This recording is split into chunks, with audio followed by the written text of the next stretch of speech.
ইসরায়েলের পাল্টাপাল্টি হামলায় বন্ধ মধ্যপ্রাচ্যের আকাশসীমা, যার প্রেক্ষিতে বাংলাদেশ থেকে মধ্যপ্রাচ্যগামী সব ফ্লাইট স্থগিত করেছে সংশ্লিষ্ট এয়ারলাইন্সগুলো। এতে হাজারো যাত্রী আটকা পড়েছেন ঢাকার হজরত শাহজালাল আন্তর্জাতিক বিমানবন্দরে। রোববার বিমানবন্দর কর্তৃপক্ষ জানায় প্রতিদিন ১৫০ শতাধিক ফ্লাইট ওঠানামা করে, যার বেশিরভাগের গন্তব্য মধ্যপ্রাচ্যের বিভিন্ন দেশে। নিরাপত্তার শঙ্কায় শনিবার দিবাগত রাত ১২টা পর্যন্ত সূচিতে থাকা অন্তত ৫০টি ফ্লাইট বাতিল করা হয়েছে, আর রোববার আরও ২৭টি ফ্লাইট বাতিল করা হয়। এর মধ্যে শুধু সৌদি এয়ারলাইন্স তাদের নির্দিষ্ট কিছু রুটে ফ্লাইট চালু রেখেছে, আর মধ্যপ্রাচ্যের ৩টি রুট জেদ্দা, রিয়াদ ও মাস্কাটে নির্ধারিত সময়সূচি অনুযায়ী ফ্লাইট পরিচালনার কথা জানিয়েছে ইউএস বাংলা এয়ারলাইন্স। এদিকে ভুক্তভোগী যাত্রীদের অভিযোগ, পরবর্তী ফ্লাইট কখন যাবে তা নিয়ে কোনো নির্দেশনা দেয়া হচ্ছে না।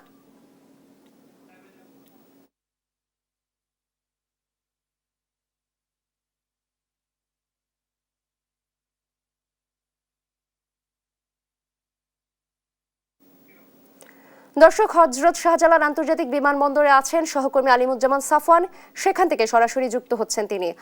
সাফওয়ান, আমরা তো ইতোমধ্যে জেনেছি প্রায় ৭৭টি ফ্লাইট বাতিল হয়েছে। এ ব্যাপারে নতুন কোনো তথ্য কি আপনার কাছে আছে কিনা, এবং যাত্রীদের ভোগান্তি লাঘবে কি কি পদক্ষেপ নিয়েছে কর্তৃপক্ষ?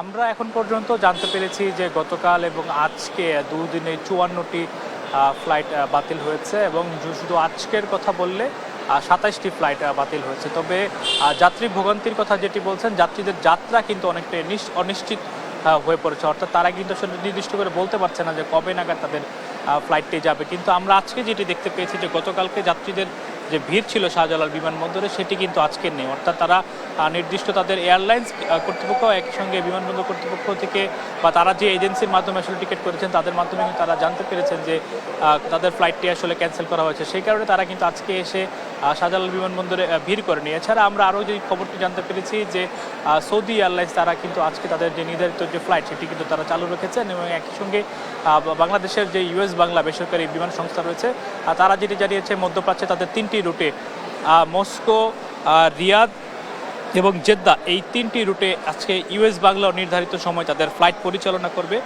বলে কিন্তু তারা জানিয়েছে। তো সকালে আমরা কিছু যাত্রী দেখতে পেয়েছিলাম যারা বিমানবন্দরে এসেছিলেন, তাদের ফ্লাইটের যে সময়সূচি সেটি নির্দিষ্ট করে জানানো হয়েছে কিনা বা কবে নাগাদ হবে সেই তথ্য নেওয়ার জন্য তারা এসেছিলেন। তবে বিমানবন্দরের বাইরে, শাহজালাল বিমানবন্দরের বাইরে আমরা যেটি দেখতে পাচ্ছি যে নোটিশ বোর্ড আকারে প্রায় যতটি বিমান সংস্থা তারা ফ্লাইট পরিচালনা করে থাকেন তারা তাদের নোটিশ বোর্ড আকারে তাদের ওখানে প্রয়োজনীয় যোগাযোগ নাম্বার সহ যাবতীয় যে তথ্য প্রয়োজন সেগুলো কিন্তু তারা দিয়ে দিয়েছে, এবং